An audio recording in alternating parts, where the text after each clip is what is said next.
Zeheriya, sürgünün bendeki bir başka adı. Çığlığımın yitirilen sesi. Yangın mı var şimdi dağlarında? Yoksa bu bitimsiz bir özlemin ateşi mi? Suretin dağılmış bir halkın kederi. Aç göğsünün kapısını yorgun bedenime. Varlığım ölüm ile yaşam arasında. Kaybolmaya yüz tutmuş bir çizgi. Zeheriya, kendi ülkemin mültecisiyim ben. Çapraz asılmış yursuzluğum alnıma. Sırtımda taşıdığımsa yokluğundur. Bütün trajik aşkların hikayesini dinledim bilge kadınlardan. Ama en çok bize ağlayarak. Düşerken siyahbent çığlığı alev olup yakmış sinesini hecenin. Gün demeden, gece demeden akıtmış alın terini Ferhat. Su olup akmak için Şirine. Mecnun çöllerde kavrulmuş susuzluğunda Leyla'sının.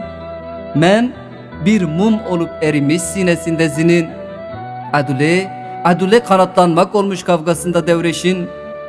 Ah bir görsen Zeheriya, içimdeki çocuğun ölü aşklar mezarlığı olan yurduma nasıl ağladığını.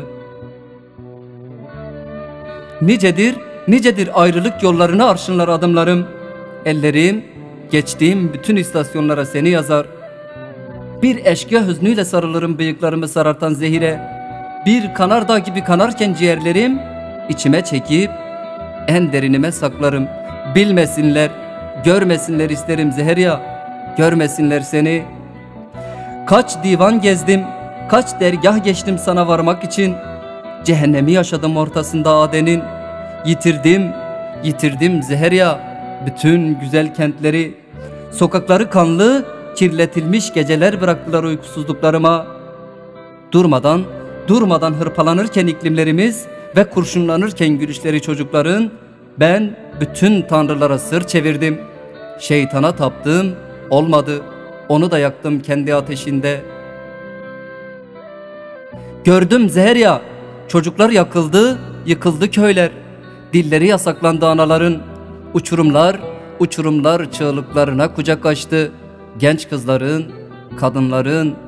Kirlendikçe biraz böyle dünya, ben gelmeyişinde yitiriyorum her şeyi.